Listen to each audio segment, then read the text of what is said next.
शुभ प्रभात दोस्तों। कैसे हैं आप लोग। आशा करता हूँ आप लोग स्वस्थ होंगे, मस्त होंगे फ्रेंड्स, और अपनी हिंदी की रीडिंग खूब मन लगा के कर रहे होंगे। ठीक है दोस्तों, आज हम हिंदी रीडिंग में देखने वाले हैं पुरस्कार का सच्चा अधिकारी की कहानी देखने वाले हैं। चलिए शुरुआत करते हैं दोस्तों। महाराज कृष्णदेव राय को अद्भुत व विलक्षण वस्तुएं एकत्रित करने का शौक था, अतः दरबारियों में होड़ लगी रहती थी कि वे दुर्लभ से दुर्लभ वस्तुएं महाराज की सेवा में प्रस्तुत करें और भारी पुरस्कार पाएं। कुछ दरबारी मौका पाकर महाराज को ठगने से भी नहीं चूकते थे। ऐसे ही एक दिन एक दुष्ट दरबारी ने एक अनोखी चाल चली। वह लाल पंखों वाला एक जिंदा मोर लेकर महाराज की सेवा में हाजिर हुआ और बोला, महाराज, मैंने मैसूर के घने जंगलों से आपके लिए एक अनूठा मोर मंगवाया है। चलिए देखते हैं। एक अनूठा मोर मंगवाया है। ये देखिए, ये वो व्यक्ति है जो ये एक अनोखा सा मोर जो लेके आया है घने जंगलों से, और ये महाराज कृष्णदेव राय हैं और ये दरबार उनका लगा है। ठीक है, कितना सुंदर चित्रण है फ्रेंड्स। चलिए आगे देखते हैं क्या है, ध्यान दीजिएगा।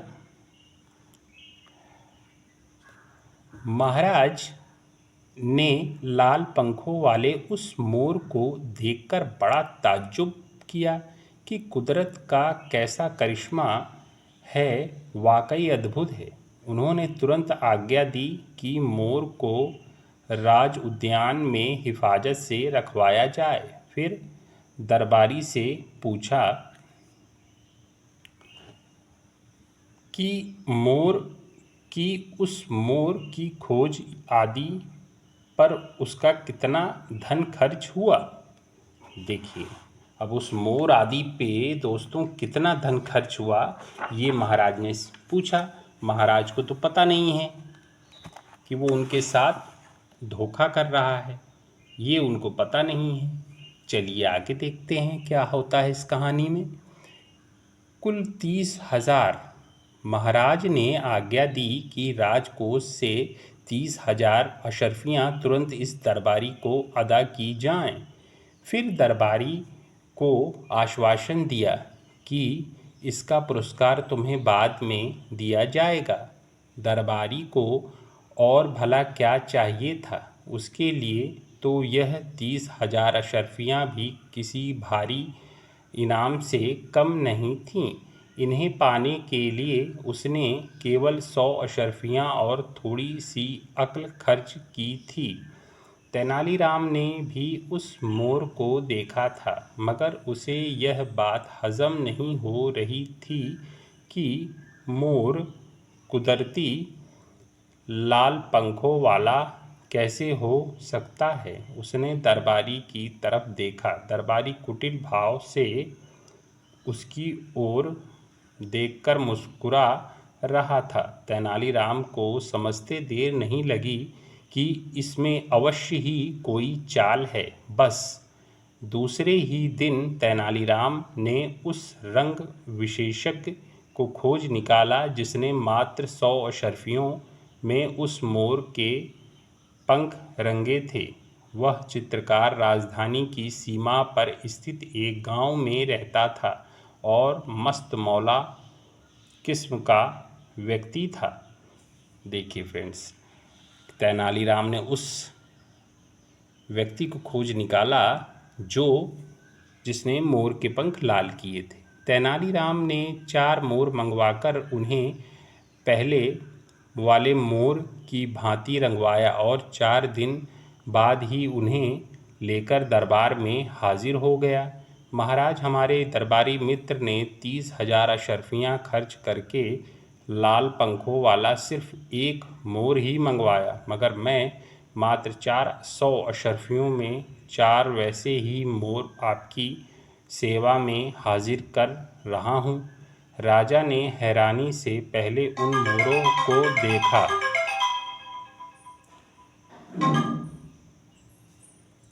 राजा ने हैरानी से पहले उन मोरों को देखा, फिर प्रश्नवाचक दृष्टि से तेनालीराम और उसके साथ आए व्यक्ति को देखने लगे।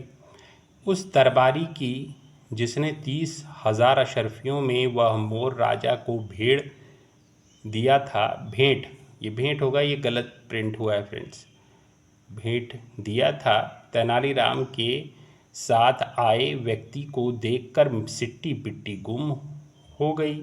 यदि अवसर मिलता तो वह वहाँ से निकल ही भागता, मगर भागकर जाता भी कहाँ। तेनालीराम के साथ आया व्यक्ति वही चित्रकार था जिसे 100 अशर्फियाँ देकर उसने मोर के पंख रंगवाए थे। देखिए दोस्तों, अब जाके पोल खुली उस दरबारी की। आगे देखते हैं क्या होता है। राजा ने मोर उद्यान में भिजवा दिए। फिर तेनालीराम से पूछा, तेनाली, यह माजरा क्या है? महाराज, यदि आप इन मोरों की छटा से प्रसन्न होकर किसी को कोई पुरस्कार देना चाहते हैं तो इस चित्रकार को दें। ये है पुरस्कार का सच्चा अधिकारी। कहकर तेनालीराम ने उन्हें पूरी बात बता दी। अपने आप को ठगे जाने की बात सुनकर महाराज आग बबूला हो उठे।